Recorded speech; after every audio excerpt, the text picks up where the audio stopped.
हरिओम. आज बुधवार 7 जानेवारी 2026. सद्गुरू ब्रह्मचैतन्य गोंदवलेकर महाराज यांच्या प्रवचनाचा हा भाग.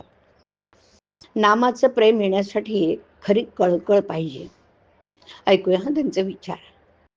नामाचं प्रेम का येत नाही हा प्रश्न बहुतेक जण विचारतात. पण थोडा विचार केला तर असं लक्षात येतं की हा प्रश्नच बरोबर नाही.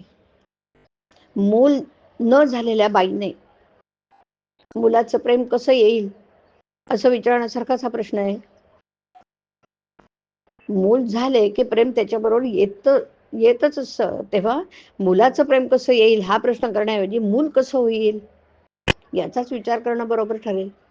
आपण सुद्धा प्रश्न करायचाच असेल ना तर नामाचं प्रेम कसं येईल असं करण्याऐवजी मुखी नाम कसं येईल असा प्रश्न करणं बरोबर होईल.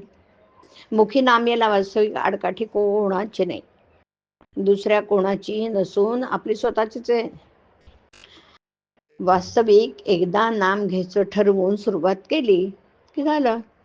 पण तसं होत नसेल तर दोष दुसऱ्या कोणाचा नसून आपला स्वतःचाच आहे. म्हणून नाम घेणं हे आपलं काम आहे.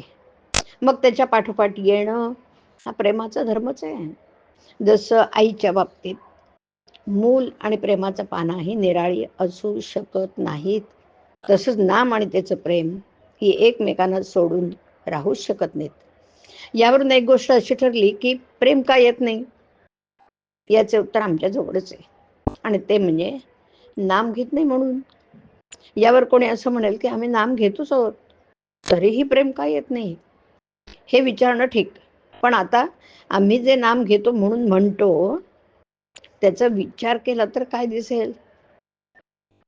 पोटी जन्माला आलेल्या मुलाबद्दल जसा कळवळा असतो तसा नामाबद्दल आपल्या ठिकाणी कळवळा नसतो.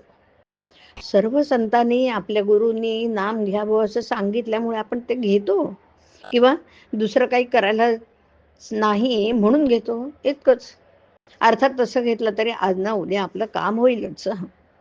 पण प्रेम का येत नाही असा प्रश्न विचारण्यापूर्वी आपण नाम किती आस्थेने घेतो हा प्रश्न स्वतःला विचारणं जरुरीच आहे. एखाद्या बाईला फार दिवसांनी मूल झाले तर त्याच्या बाबतीत तिची जी स्थिती होते ती नामाच्या बाबतीत आपली होणं जरुरीच आहे.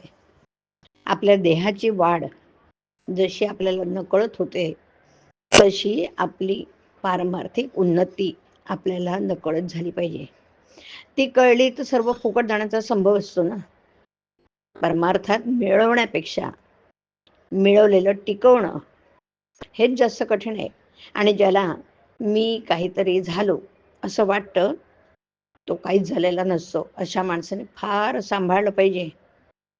नवऱ्याला देव आवडत नाही म्हणून बायकोने नामस्मरण सोडण्याचं कारण नाही.